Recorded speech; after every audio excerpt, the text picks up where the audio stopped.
What's going on, everybody, and welcome back to the channel. So in today's video, I want to talk about point and shoot cameras.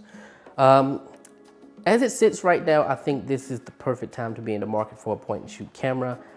This is by far, I think, the best two point and shoot cameras we've had so far.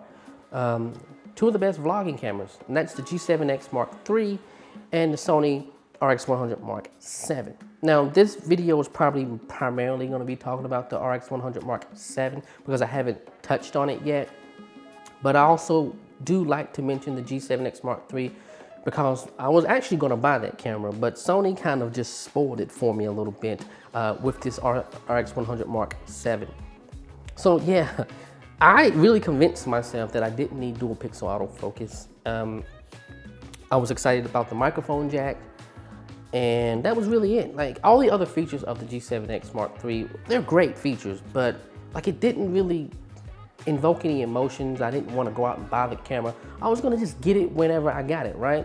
I was just gonna go maybe a few weeks after it came to market, see if a camera store had it or Best Buy or something like that, and just be done with it and have it in my bag.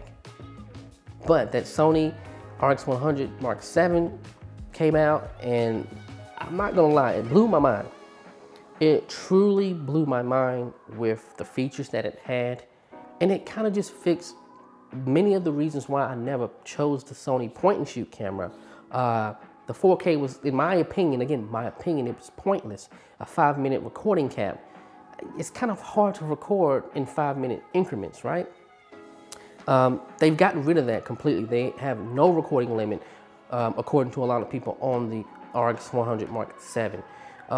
There was no stabilization in the RX100 Mark VI when it comes to 4K. We finally have that now. There's a microphone jack. We finally, after many, many years of wanting it, Canon and Sony has given us a microphone jack. Now on the photography side, which I'll touch on briefly because that's not really my thing, they've improved. So now you're able to shoot at 20 frames per second with no blackout, which is pretty cool. Now this thing has a brand new sensor and all the, really great stuff, but those were like the main things that kept me from buying the previous model and paying $1,200. But now, I mean, think about it. Now we have real-time eye autofocus and a $1,200 camera. Wow. Only camera right now from Sony that's doing that, if I'm not mistaken, is the A7R4. That is the only camera that does it in video right now. And that's not even the video focused camera.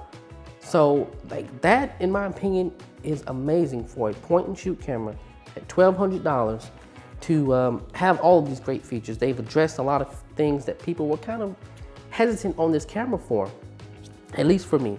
That's why I ended up going with the G7X Mark II, is for the simple fact that the price was great at $650 over the RX100 Mark VI because it didn't have a microphone jack. Like, I couldn't justify buying the RX100 Mark VI because it didn't have a microphone jack. And for $1,200, I seriously could go out and buy the A6400.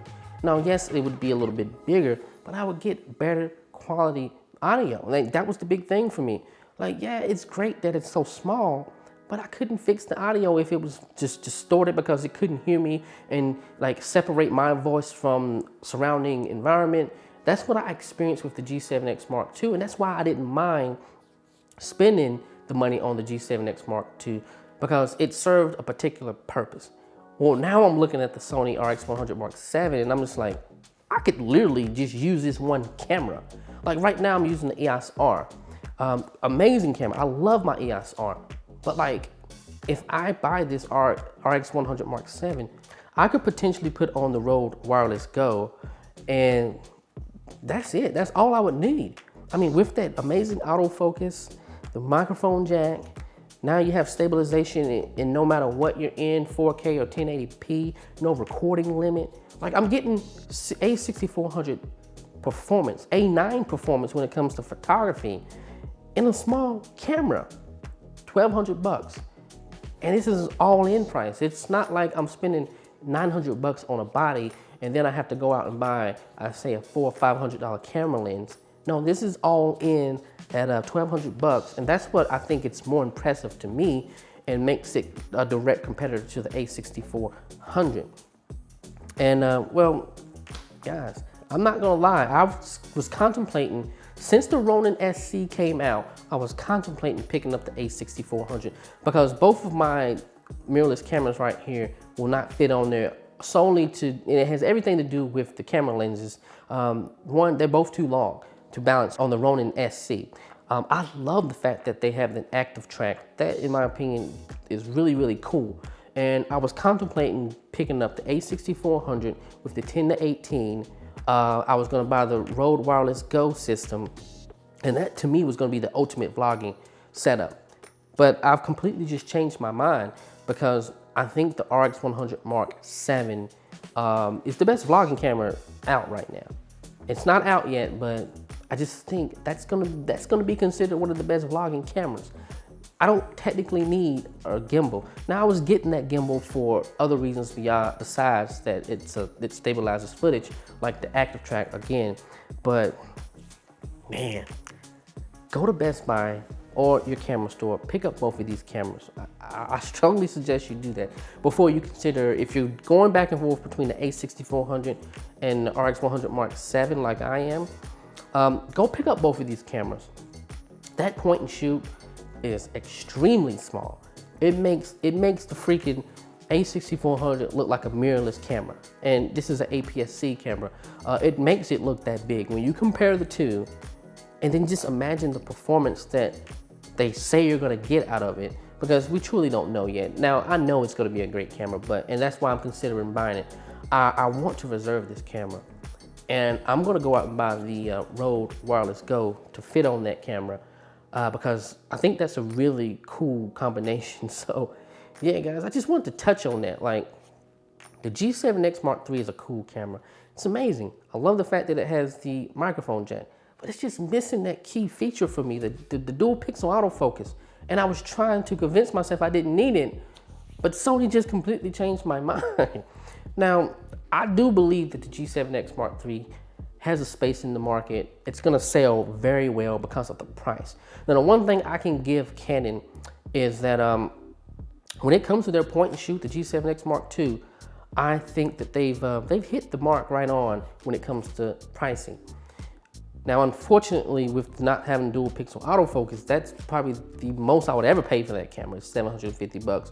But then you have to really think about it. For 650 bucks, if you wanted to stick with Canon, I would seriously consider the M50. You're getting dual pixel autofocus at 650 bucks, if not probably a little bit cheaper. I think that camera will probably end up going down in price.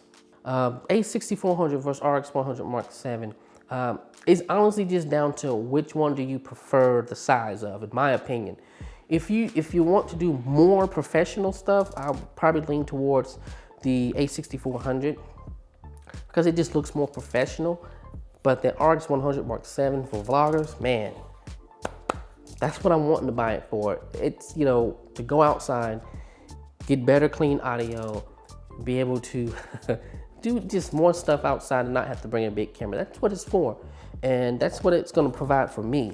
So I'm curious to see what you guys think. Are you gonna buy the RX100 Mark VII, or are you gonna try to buy the Mark VI or the 5A? And that's really one of the cool things about the new Sony camera, is that it's gonna bring those prices down for those particular cameras, the older generations of the RX100 lineup. So that's really exciting news for a lot of people too, is the fact that those cameras are gonna go down in price. But from what I'm seeing, it's probably gonna be still worth, if you're looking at the Mark VI, to get the Mark VII, because the price is still really close. I think it's maybe like $100 apart right now. But yeah, guys, until next time, I've never been this excited about point and shoot cameras until this point. I think we definitely have two of the best vlogging cameras on the market right now. G7X Mark III, RX100 Mark VII. I'll see you in the next video.